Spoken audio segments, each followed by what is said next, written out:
আজ থেকে শুরু হলো হরিয়ানা পিএসসি 2024 অ্যাসিস্ট্যান্ট প্রফেসর নিয়োগের আবেদন। অর্থাৎ আজ থেকে তুমি যদি হরিয়ানাতে অধ্যাপক বা অধ্যাপিকা হতে চাও, অ্যাসিস্ট্যান্ট প্রফেসর হতে চাও, তাহলে আজ থেকে কিন্তু তুমি আবেদন করতে পারবে।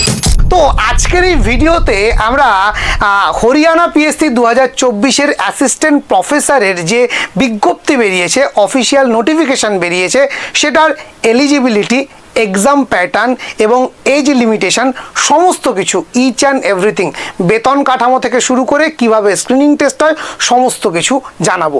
বিশেষ করে সংস্কৃতের যারা ছাত্রছাত্রী আছো তাদের জন্য সুবর্ণ সুযোগ, এটা প্রথমেই বলে রাখি। এবং সেকেন্ড যে বিষয়টা বলি, সকলে এই ভিডিওটা খুব ভালো করে দেখবে, কারণ তোমরা ওয়েস্ট বেঙ্গলে অনেক রকম এক্সাম প্যাটার্ন দেখেছো, বাট হরিয়ানা কিন্তু একটা দৃষ্টান্ত স্থাপন করেছে তাদের এই এক্সাম প্যাটার্নে। তো সেটা কি, সেটা নিয়ে কিন্তু বিস্তারিত আলোচনা হবে এই ভিডিওতে। আমি আবারও বলি, প্রতিদিনের মতো ভিডিওটা একটু লং হবে, কারণ প্রত্যেকটা ইনফরমেশান একেবারে সঠিকভাবে তোমার সামনে প্রোভাইড করব, সম্পূর্ণ বাংলা ভাষাতে, যাতে তোমাকে অন্য কোনো চ্যানেলে আবার গিয়ে সময় নষ্ট করতে না হয় অন্য ইনফরমেশানের জন্যে। পুরো ভিডিওটা প্রথম থেকে শেষ পর্যন্ত দেখার পরেও যদি কোনো কনফিউশন থাকে অবশ্যই কমেন্টে জানাবে, তোমাদের প্রত্যেকের কমেন্টে রিপ্লাই দেবো। যদি বেশি কমেন্ট আসে, বেশি প্রশ্ন থাকে, তাহলে সেগুলো নিয়ে আমি এটার সেকেন্ড পার্টে আরেকটি ভিডিও বানিয়ে দেবো। তো চলো শুরু করা যাক। Hello students, welcome to BSSCI বেলুড়ে তোমাদের সকলকে স্বাগত জানাই।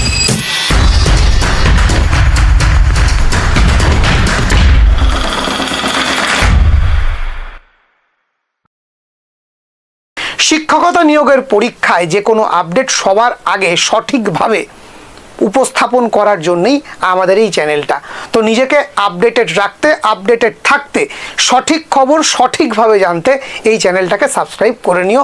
যারা এখনও সাবস্ক্রাইব করোনি, এখনই সাবস্ক্রাইব করে নাও। তো চলো শুরু করা যাক। একদম প্রথমে আমরা দেখতে পাচ্ছি যে এখানে অ্যাসিস্ট্যান্ট প্রফেসর নিয়োগ করবে। কারা নিয়োগ করবে? Haryana public service commission. ঠিক আছে, এর দ্বারা হরিয়ানা রাজ্যের বিভিন্ন কলেজে অ্যাসিস্ট্যান্ট প্রফেসর নিয়োগের বিজ্ঞপ্তি প্রকাশ হয়েছে। এই নিয়োগ পরীক্ষা হরিয়ানা পাবলিক সার্ভিস কমিশন নিয়ে থাকে। স্যার, আমরা কি আবেদন করতে পারবো? যে কোনো ভারতীয় নাগরিক আবেদন করতে পারবে। শুধু সমস্যাটা কি, হরিয়ানা ছাড়া অন্য স্টেটের যখনই কোনো স্টুডেন্ট হবে বা অ্যাসপিরেন্টস হবে, অ্যাপ্লিকেন্ট হবে, তারা কোনো রকম সংরক্ষণের সুবিধা পাবে না। তারা প্রত্যেকে জেনারেল বা ইউআর, আনরিজার্ভ ক্যাটাগরির মধ্যে হিসাবে গণ্য হবে। ক্লিয়ার হয়ে গেল? এবার দেখে নেবো ইম্পর্টেন্ট ডেট। দেখো, নোটিফিকেশন কবে বেরিয়েছে? 2 তারিখে বেরিয়েছে। ফর্ম ফিল আপ কবে থেকে শুরু হলো? ঠিক আছে, ডেট অফ নোটিফিকেশন 2 তারিখ। ফর্ম ফিল আপ আজ থেকে 7/8/2024 থেকে শুরু হলো। চলবে কতদিন? 27/8/2024 5 PM পর্যন্ত, বিকেল 5টা পর্যন্ত। 27 তারিখ, 27শে আগস্ট পর্যন্ত এই ফর্ম ফিল আপটা চলবে এবং বিকেল 5টার মধ্যে তোমাকে কমপ্লিট করতে হবে। তো চলো নেক্সট স্লাইড দেখা যাক। শিক্ষাগত যোগ্যতা, এখানে একটা কিন্তু টুইস্ট আছে। আমরা কি জানি, যে কোনো অ্যাসিস্ট্যান্ট প্রফেসর হতে গেলে মিনিমাম তাকে নেট সেটটা পাস করতেই হবে। কিন্তু এখানে কি বলছে না, মিনিমাম 55% নাম্বার সহ স্নাতকোত্তর ডিগ্রি, ইউজিসি নেট, সিএসআইআর বা এসএলইটি বা সেট পাস থাকতে হবে, অথবা টুইস্টটা এখানে এমফিল বা পিএইচডি ডিগ্রি থাকতে হবে। অর্থাৎ তুমি যদি নেট সেট পাস না হও, তাহলে সেক্ষেত্রে তোমার এমফিল অথবা পিএইচডি ডিগ্রি থাকলে সেক্ষেত্রেও তুমি কিন্তু আবেদনটা করতে পারবে। এরকম অনেকেই আছে, আমি জানি, যে এমফিল করে বসে আছো কিন্তু কোনো কারণে এখনও নেটটা হয়নি। ঠিক আছে, তারা এতদিন কোনো কলেজ সার্ভিস কমিশনে অ্যাপ্লাই করতে পারছিলে না, তুমি কিন্তু হরিয়ানাতে অ্যাপ্লাই করতে পারবে। তো চলো এরপরের কি, মাধ্যমিক বা উচ্চশিক্ষায় হিন্দি অথবা সংস্কৃত পড়তে থাকতে হবে। এই জায়গাটাতেই কিন্তু ওই জন্য প্রথমে বলেছিলাম শুধু সংস্কৃতের স্টুডেন্টদের জন্য সুবর্ণ সুযোগ, কারণ যারা সংস্কৃতের তারা উচ্চশিক্ষায় সংস্কৃত ছিল। ঠিক আছে, বাট অন্য সমস্ত সাবজেক্টের ক্ষেত্রে তারা কি বলছে, মাধ্যমিক অথবা তার আপার কোনো ক্লাসে উচ্চশিক্ষাতে তাকে হিন্দি অথবা সংস্কৃত সাবজেক্টটা থাকতে হবে। সেটা তোমার পাশে থাকতে পারে, অনার্সে থাকতে পারে, থাকলে কিন্তু তুমি এটাতে অ্যাপ্লাই করতে পারবে। ক্লিয়ার? বোঝা গেল বিষয়টা? আর কি বলেছে, সমস্ত সার্টিফিকেট 27/8/2024 আগের হতে হবে। 27 তারিখ লাস্ট ডেট, তার আগের সার্টিফিকেট হতে হবে। তোমার এমফিল কমপ্লিট হয়ে গেছে, তোমার সার্টিফিকেট এখনও দেয়নি, ঠিক আছে, তো তুমি ইউনিভার্সিটি থেকে সার্টিফিকেট নিয়ে নিলে, সেটা দেখা গেল 27 তারিখের পরে, ঠিক আছে, তো 27/8-এর আগে হতে হবে। বোঝাতে পারলাম? আগে আগে সার্টিফিকেট নিয়ে নাও, নিয়ে আপলোড করে দাও, গল্প শেষ, আবেদন করে ফেলো। নেক্সট এবার আমরা দেখে নেব এজ লিমিট কত বলছে। না, সর্বাধিক 42 বছর পর্যন্ত আবেদন করা যাবে। যেহেতু পশ্চিমবঙ্গের পরীক্ষার্থীরা জেনারেল কাস্ট হিসাবে গণ্য হবে, তাই 42 বছর সর্বাধিক বয়স। বোঝা গেল? আচ্ছা স্যার, এই বয়সের ক্যালকুলেশনটা কোন ডেট অবধি হবে? আমার বয়স 41 বছর 10 মাস, আমি কি অ্যাপ্লাই করতে পারবো? এরকম প্রশ্ন বেশ কিছু আসছে আমাদের কাছে, সেজন্য আমরা এটা উল্লেখ করে দিয়েছি 15/7/2024, 15/7/2024 এই অনুযায়ী প্রার্থীর বয়স 42-এর মধ্যে থাকতে হবে। বোঝাতে পারলাম? 42 বছরের মধ্যে থাকতে হবে। বেতন কাঠামো কি পশ্চিমবঙ্গের মতো সবসময় ঝামেলা করতে হবে? একেবারেই না। 7th পে কমিশন 57,700 থেকে 1,82,400 টাকা, এই বেতন কাঠামো। 7th pay commission, it's not a matter of joke. বেশ একটা ভালো অ্যামাউন্ট কিন্তু আমরা পাবো, অন্তত পশ্চিমবঙ্গের থেকে বেশি, ঠিক আছে, আমার যতদূর নলেজ। তো আশা করি বোঝা গেল। নেক্সট কি বলেছিলাম? এক্সাম প্যাটার্নে একটা টুইস্ট আছে, এবার সেটা দেখো। আমরা কি জানি, নেট সেট পাস আছে বা অ্যাপ্লিকেশন করে দিয়েছে, যাবো ইন্টারভিউ দেবো, গল্প শেষ। না, হরিয়ানা কিন্তু কোয়ালিটির সঙ্গে নো কম্প্রোমাইজ প্রথম থেকে বলে দিয়েছে। এবং শুধু তাই নয়, এই পরীক্ষা পদ্ধতির মধ্যে অনেক গল্প আছে, একটু ভালো করে শুনতে হবে। তো কি বলছে? প্রথম টোটাল 3টে ধাপে পরীক্ষা হবে। প্রথম হবে স্ক্রিনিং টেস্ট, তারপর হবে সাবজেক্ট নলেজ টেস্ট, তারপরে হবে ইন্টারভিউ। কি কি বললাম? প্রথম হবে স্ক্রিনিং টেস্ট জেনারেল, নেক্সট থাকবে কি সাবজেক্ট নলেজ টেস্ট তোমার নিজের সাবজেক্টের, এবং তৃতীয়তে থাকবে ইন্টারভিউ। অর্থাৎ 3টে ধাপ পাস করার পর তুমি যতই নেট থাক, যতই জেআরএফ থাক, তুমি যত বড়ই পণ্ডিত হও, তোমার যতই পাণ্ডিত্য থাকুক, এই 3টে ধাপ তোমাকে একে একে পার করতে হবে, এবং তারও একটা সুনির্দিষ্ট প্যাটার্ন আছে, ঠিক আছে। তো চলো, কি বলা হচ্ছে না, স্ক্রিনিং টেস্ট টোটাল 100 মার্কের হবে। এমসিকিউ প্যাটার্ন ওএমআর অর্থাৎ পেন পেপার মোডে হবে, হরিয়ানাতে গিয়েই পরীক্ষা দিতে হবে। 2 ঘন্টা সময় থাকবে, এবং পাস মার্ক কত? 25% মার্কস তোমাকে পেতেই হবে। ওরা যে প্রশ্নটা করবে তাতে 25% তোমাকে তুলতেই হবে। ক্লিয়ার? নেক্সট কি হলো? নেক্সট সাবজেক্ট নলেজ টেস্ট, অর্থাৎ তুমি যদি সংস্কৃতের হও, তোমার সংস্কৃত থেকেই প্রশ্ন হবে, ঠিক আছে। টোটাল মার্কস কত? 150। এখানে কিন্তু তোমাকে আর এমসিকিউ রাখিনি, ওই গোল্লা পাকিয়ে উতরে যেতে পারবে না। তোমাকে কি করতে হবে? এসএকিউ প্যাটার্নে একেবারে রিটেন টেস্ট দিতে হবে। টোটাল 3 ঘন্টার তোমাদের টাইমিং, ঠিক আছে। তো এই হলো বিষয়। এবার এখানে সম্ভবত এটা কাট অফ থাকবে, ঠিক আছে, 35%, এটা লাস্ট ইয়ারের কাট অফ থাকবে সম্ভবত। আমি এটা দরকার হলে একবার তোমাদের আর একবার বলে দেব, ঠিক আছে।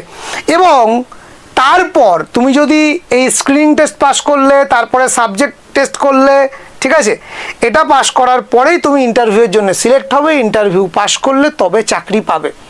এবার এইগুলো যতটা সহজ মনে হচ্ছে, এতটাও কিন্তু সহজ নয়, এর ভেতরেও পদ্ধতি আছে। কি সেটা দেখো। কি বলছে? প্রত্যেক ধাপেই নেগেটিভ মার্কিং আছে।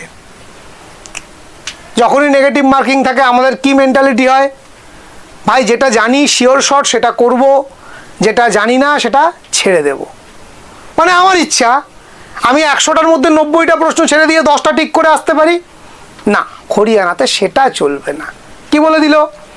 বলছে কি স্ক্রিনিং টেস্ট, ঠিক আছে, স্ক্রিনিং টেস্টের যে ওএমআর, তাতে ABCDE 5টা করে অপশান থাকবে, 4টে নয়, 4টে অপশান, কিন্তু একটা এক্সট্রা অপশান থাকবে। সেখানে কি বলছে? কোনো প্রার্থী যদি প্রশ্নের উত্তর দিতে না চায়, তাহলে তুমি চাইছো যে আমি 90টা প্রশ্নের উত্তর দেবো না, যেহেতু নেগেটিভ মার্কিং আছে, তাহলে তোমাকে প্রত্যেকটা প্রশ্নে ওই করে আসতে হবে। কি বলতে চাইলাম বোঝাতে পারলাম? স্যার তাহলে 90টা করে আসবো, কিন্তু সহজ ব্যাপার, কোনো অসুবিধা নেই না, সেটাও হবে না। কি বলছে?